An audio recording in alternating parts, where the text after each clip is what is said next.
What's up guys, it's Asian Power. Thank you so much for joining me for another video.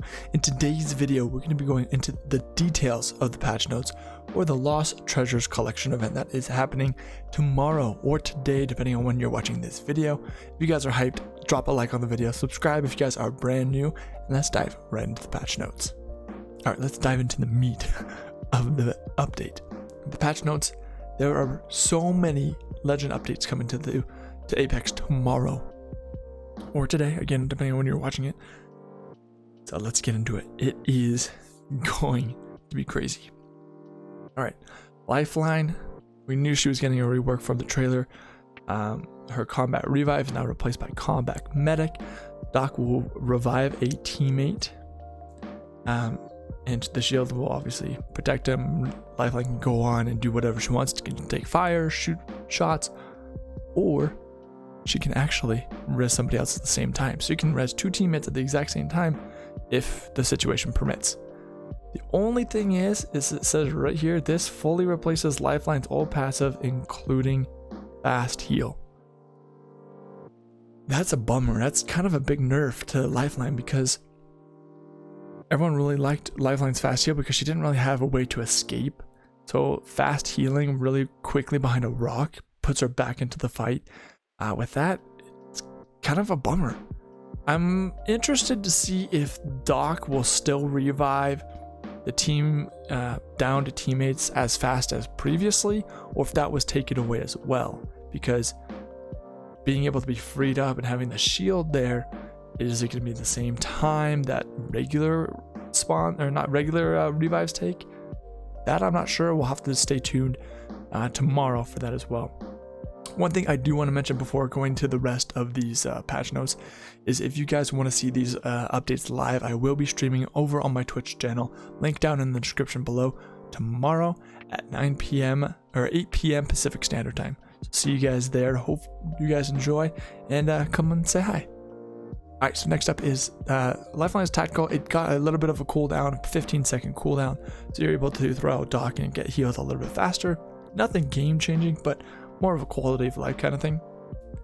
And then her ultimate. This is a step in the right direction. I still don't feel like Lifeline's ultimate is like what it should be, but that's my opinion. Let me know your thoughts down in the comment section below. But now, when the care package spawns, it has 3 times more smalling heals. So what this means, and again, this is in the dev stream, so definitely go check that out. When one of the sides has heals, it'll be 3 of them, so it'll be stacked like an upside down triangle. So it'll have shield cell, syringe, and then something else underneath. So that's what you can expect. 3 types of healings that you can get from her care package on that one side. This is for 2 more attachments, so instead of having just like a barrel stabilizer right there, it'll have a barrel stabilizer and then something else underneath, like a mag or something like that. It's pretty good, you know. Like I said, it's a step in the right direction. So her ultimates aren't completely useless. You'll be getting a little bit more out of them. So next up, Octane. This is gonna be fun. I think Octane's gonna be a lot of fun to play in pubs. I don't think he's going to be up there in the meta when it comes to ranked, but he'll be a lot of fun, and you'll see a lot more Octanes come pubs. All right, so it's tactical. Upon activation, Stim will remove movement impairment effects. So if he's in Caustic's gas, or if he got hit by the rolling thunder from Bangalore, if you pop that immediately, you're not even going to be slowed at all. You can run full speed, which could be a really good counter to Caustic. Being able to run through buildings just full speed. Yeah, you're going to be taking a lot of damage, but it could be worth it. That'd be really, really cool. And then his sprinting speed increased by 10%. So I believe before it was 30%, so it's now 40%. He's going to be flying around, which he definitely should. He's a speed demon, so that'll be a lot of fun to play around with. Now, his ultimate. This is where it gets super cool. Players can now double jump in midair after using Octane's launchpad. From what I've heard, a lot of people are actually requesting this. So the devs were listening to the community and put this in for Octane. So after you hit the Octane's jump pad, you jump in the air and a little prompt will come up where it says press A or press X or whatever to double jump. But the thing is, as it says in the next bullet point, players can change direction easily from the double jump. So you can jump to the left, to the right, forward, whatever you want. From the footage in the dev stream, it didn't look like it was a drastic change. It was more like a slight movement, which is kind of disappointing, but hey, it's a step in the right direction. I've said that multiple times already today, but it's something new. So I think it'll be really cool to see what kind of plays can come out of Octane's jump pad. And then anybody can do this. So when you jump on a jump pad, whether it's your team's, whatever, you can do this. I think it'll help with people using that, because when you're jumping, you kind of don't really have any real direction of where you're landing. With the double jump, it'll be a little bit more predictive. Next up, Revenant. His tactical will now cancel Pathfinder mid-grapple, Wraith mid-phase walk. So if a Pathfinder's grappling in the air, try to get away from you, if you hit, which is actually kind of hard, but if you hit a Pathfinder mid-flight with the silence, you're going to be able to stop that animation right away, and Pathfinder will just fall. And then Wraith mid-phase walk attempt, so not when she's like out in the phase, but when she's about to do it. And then his tactical will also prevent Mirage cloak revive, Mirage decoy control activation, and Lifeline combat revive, which is actually pretty dang good. So if Mirage is invisible and trying to revive, if you hit him with that, he'll either reappear, or if he's already locked by it, then he can't be invisible. Same with Lifeline, she can't get away from Doc, so I'm guessing that's going to be somewhat like a similar revive from before, I'm assuming. It's gonna it'll be interesting to see what animation pops up if a blocked Lifeline tries to revive. We'll have to see. And then they took out the range from the death totem, which is actually really, really nice, because I played Revenant for probably a couple months straight, just grinding him out, kind of maining him. And having a death totem with range was kind of bad, because you could hear shots and you kind of want to hide your totem. And if the fight's moving away from you, you can activate that totem, try to run after that team, and never even get to them before the totem is over.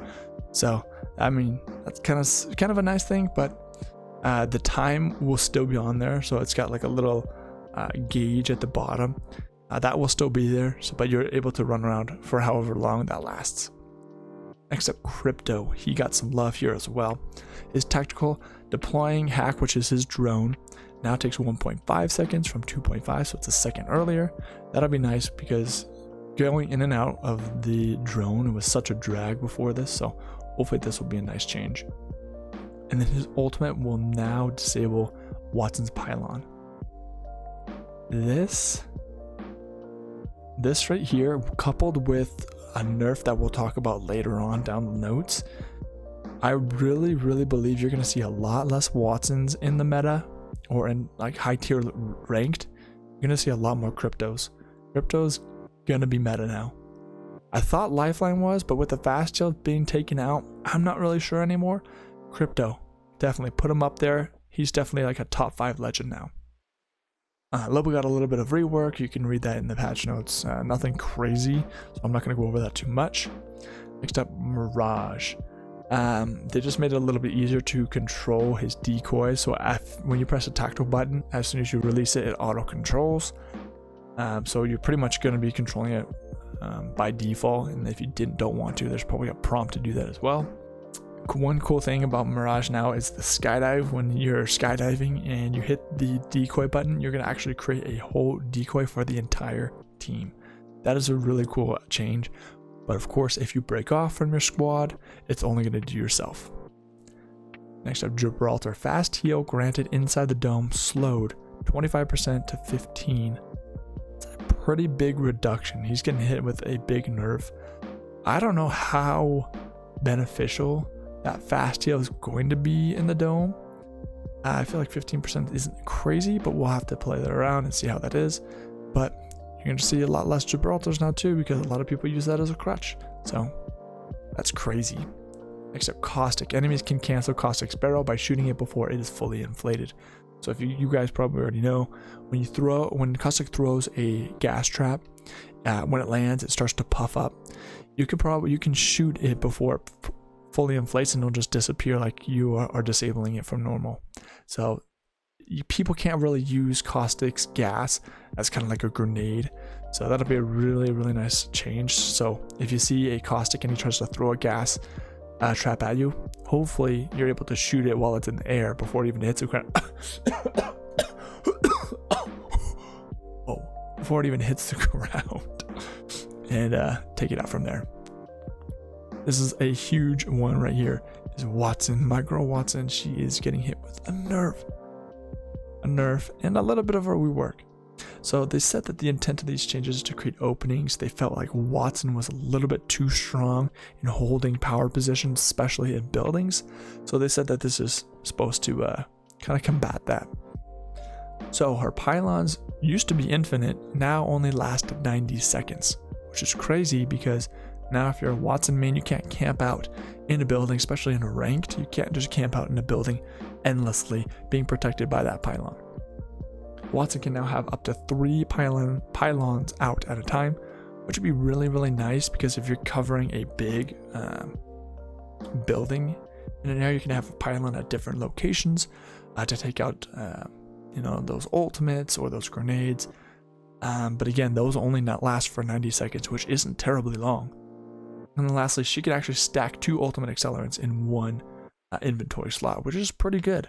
Because for everybody else, it cost 1 slot for 1 ultimate. So it's a pretty good change. It'll be interesting to see how playable Watson is in high tier ranked, because she definitely was clutch. She came in clutch a lot with the pylons, with the fences. So it'll be interesting to see what her status will be when it comes to ranked. Next up, Wraith, getting hit with another rework. From the dev stream, they really wanted to take something away from Wraith because her playability is so high, her win rate, her kill rate. But they wanted to take something from her, but also give her something so that she's not just completely nerfed into the ground, which is a really good thing. So here's what happened. The phase walk, which is interesting because they actually don't even refer these to actually what it is in game. So just for everyone's clarifications, Wraith's tactical is called Into the Void, which is also called phase walk. The phase tunnel is dimensional rift, which is her ultimate. So phase walk tactical, phase tunnel ultimate. It threw me off for a second, but pretty easy, just so there's a clarification for you. Alright, so the phase walk now takes 1.25 seconds to enable, was 0.4. During this time, Wraith will receive a 20% move slow. This does not affect phase walk while pacing in phase portal. So pretty much it's going to take longer to activate your tactical, and when you do, you're actually going to be slowed just a little bit. The animation, she's got an extra animation to go into the void, which when that animation is activated, you're going to be a little bit slower, which is kind of rough. But once you're in the phase portal, you get a 30% move boost. So when you're actually in the void, you're going to be moving a lot faster, and you can actually see other people in the void, which was killer. This is huge because a lot of the times people would come out of the phase and not know where the enemies are, just get blasted by the team. This will help be able to maneuver through the map and really locate where exactly the Wraith wants to go. The phase walk lasts 4 seconds, so when you're in the void, you'll be in there for 4 seconds, which is nice. And the cooldown is 25 seconds, and it was 35. So you're going to be getting into the void a lot more often. You're going to be in there for 1 second longer, and you can actually see the people around you as well, which is really, really huge. So the phase tunnel decreased distance for portal placement by 25%.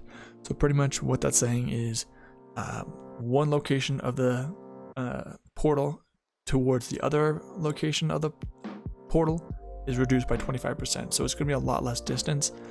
And I think they just wanted this to be more for strategic ultimate rather than moving over long distances. So Wraith, of course, will still be used a lot. She'll still be high tier, but this is just something that devs felt like would help balance her out a little bit when it came to the rest of the legends. What are your guys' thoughts about Wraith? Let me know down in the comment section below. Do you think this was a good fix? Too much? Too little? Let me know your guys' thoughts. For me, I think this is going to be a really good spot for Wraith. I'm interested to get into the game and test it out and see how it feels. But from what I'm reading, it sounds like a really good change. The speed boost, the time in there, and then seeing the enemies in the void, huge. I think those were really, really satisfying buffs. Next up, weapons and loot. This is some really good changes, especially when it comes to the Havoc, because the Havoc is getting hit with another nerf. Let's talk about that really quick. The Havoc is getting a nerf, so his magazine size is going from 32 to 28. And then the recoil for the first couple of shots are greatly increased, so it's going to be shooting up high. I did have a video come out a couple weeks ago about the recoil on the Havoc, so I will test that recoil with the recoil that we have here come tomorrow, and I'll put up another video about that so you guys can see that side by side. So click that bell notification if you guys want to stay tuned for that video. The zip lines. So I am a little bit unsure about this. I want to test it out a little bit more when the update comes out tomorrow, so I'm not going to spend too much time on that, but it's going to be talking about re-grabbing zip lines. So whether it's the zip lines up and down or the zip lines in game, or that Pathfinder chooses, so you can't jump off one and grab it like right away. There's going to be a cooldown period.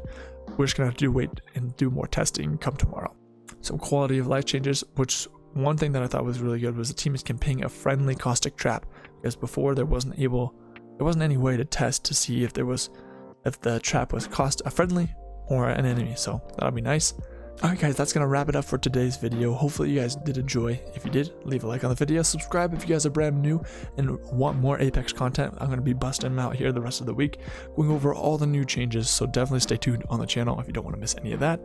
Again, follow me over on Twitch. I will be streaming the changes live over there tomorrow night, so don't miss out on that. Alright guys, we'll see you in the next video, and thank you so much for joining me. Peace.